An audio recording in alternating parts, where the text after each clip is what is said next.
इलाका किसी कभी कभी होली धमाका संतोष कुमार का ही रहेगा।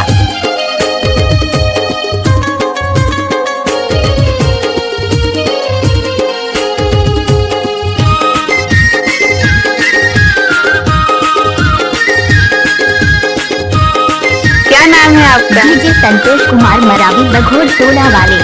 गोला गोल मोल गोरी रे गजब जवानी के चेहरा, गोला गोल मोल गोरी गजब जवानी गजब जवानी के चेहरा, गजब जवानी के चेहरा, गजब जवानी के चेहरा, गजब जवानी के चेहरा, गोला गोल मोल गोरी वो गजब जवानी के चेहरा, जवानी के चेहरा, गोला गोल मोल। क्या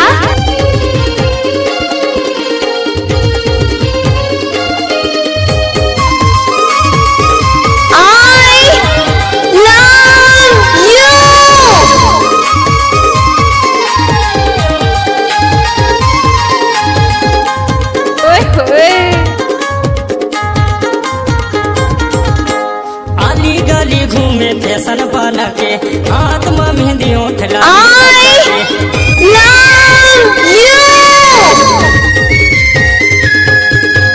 अली गली घूमे त फैशन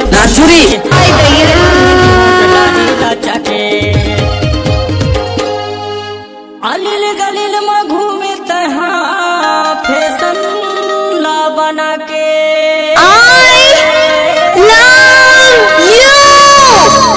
हाथी में मेहंदी ओठे मलाली लाते हारा चाके, गोला गोल मोल गोरी वो गजब जवानी गोला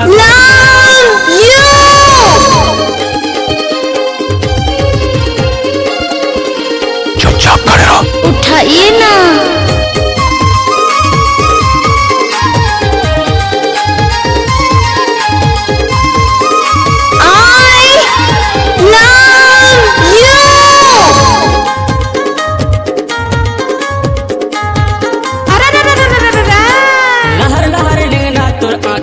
गजरा कन्हाले झूले बेनी खोचे फूल गजरा,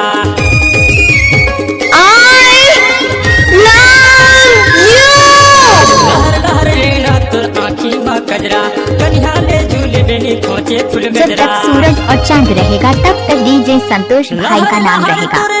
गोरी आँखी में काजरा,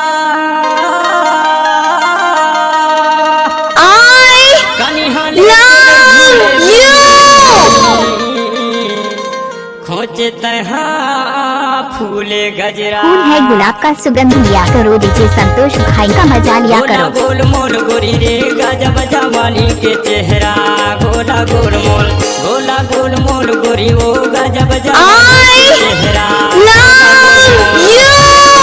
जवानी के चेहरा।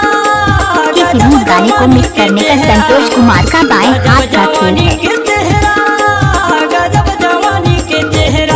गोला गोल मोल गोरी वो गजब जवानी के चेहरा, गोरी रे गजब जवानी के चेहरा, गोला डीजे संतोष कुमार मरावी बघोर टोला वाले। गजब जवानी के चेहरा।